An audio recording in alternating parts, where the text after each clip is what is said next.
Here we're getting ready to remove the clock spring on this Nissan, and first you have a few screws that you need to remove, which we already did.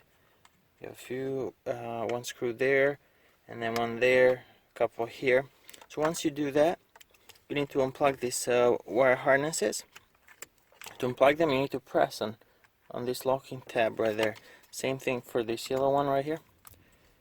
This is the airbag line wires, and here we have another wire harness you need to disconnect. As you can see, all of them, they lock in place right there. So you need to press here and pull them away.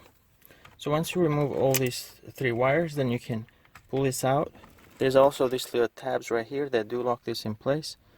And if you do plan on reinstalling the same clock spring, you want to make sure that you're not spinning this around, because if you do, then you'll have to recalibrate the steering angle sensor using a professional scanner. If you keep this in the same place, when you reinstall it, this lines up with the steering wheel and you don't have to do any calibration or anything. So yeah, if you're putting back the same one, don't spin it around. Even don't do that.